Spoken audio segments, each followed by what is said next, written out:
Okay.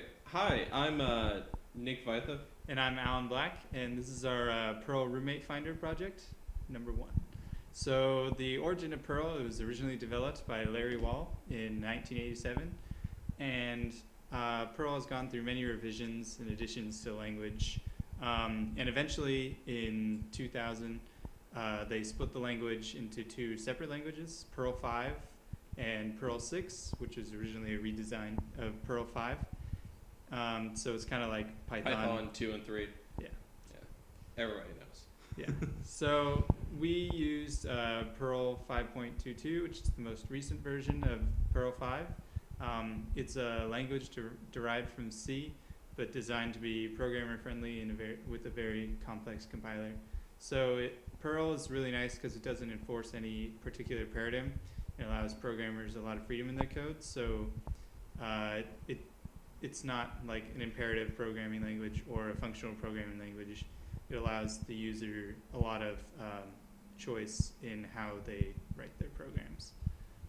So with variables, unlike in C, Perl variables are only concerned with storage types. So there's scalar, array, and hash, which we'll talk about later.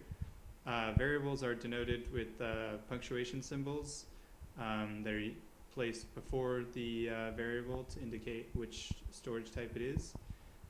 So variable names are alphanumeric with an underscore, and they cannot lead with a number, and they are case sensitive. And if you want to declare a local variable, you use the my keyword before. Mm-hmm.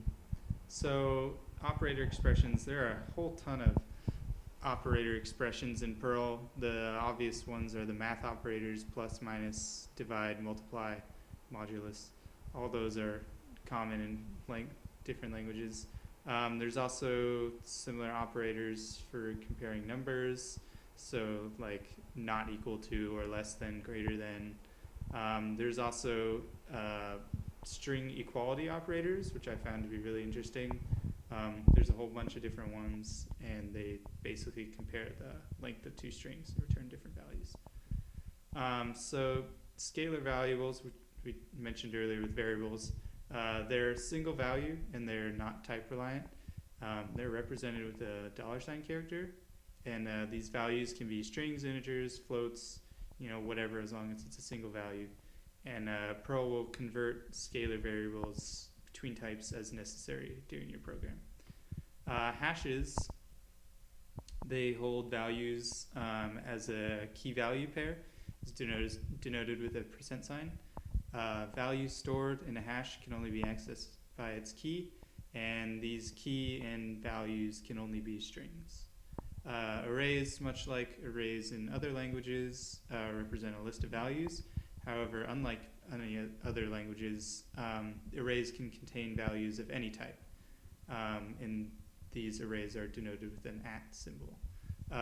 Arrays are also indexed, so programmers can find values at certain points in the array. And the arrays also support something called an array slice, which was something new that I hadn't seen before, which allows you to basically search for multiple indexes, and it'll return all the values from those selected indexes. So Perl also supports subroutines, which are basically functions and methods in other languages denoted with the sub keyword. Subroutines can take arguments, return values, and they're not case sensitive. So our program was designed for people who are looking for housemates at Gonzaga. We had designed this with two user groups in mind, renters and leasers. Renters and leasers can enter their information when prompted in the program, and our program would help find matches for their criteria that they have entered. So the first question our program asks basically divides them between a renter or a leaser. If the user is a renter, it asks for minimum and maximum amount they want to pay in rent and the number of bedrooms and bathrooms they want. If the user is a landlord, it asks for the rent they desire somebody to pay, as well as the address of the house or apartment and the total number of bedrooms and bathrooms. Both types of users are asked for their name and their phone numbers. If the user is a renter, we store their information in a file called renters.csv. If they're a landlord, we store it in a file called landlords.csv.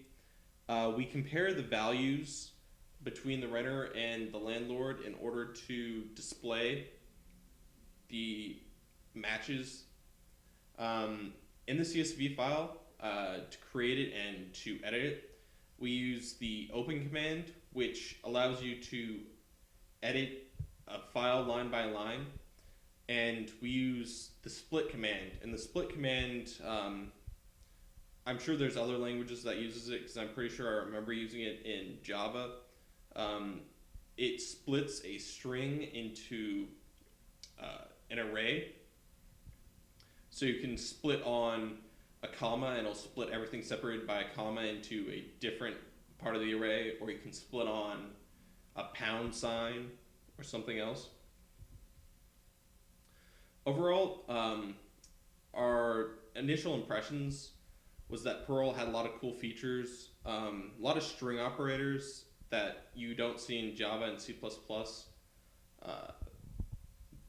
But we also found it, once you got over the learning curve of having to define variables using the my keyword and the $sign in front of it, or the @ symbol,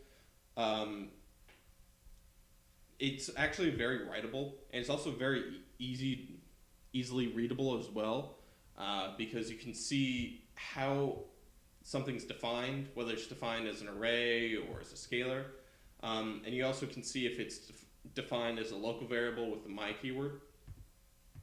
Now we have a little demo if we don't mess this up again. We've done this several times.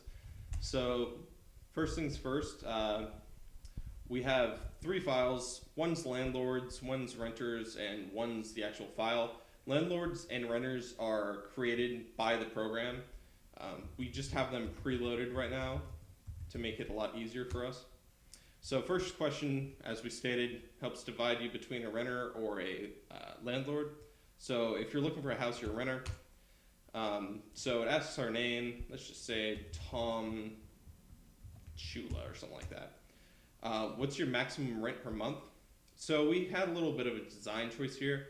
If we wanted to list all the different matches to bedrooms and bathrooms, we could set the maximum value to 0.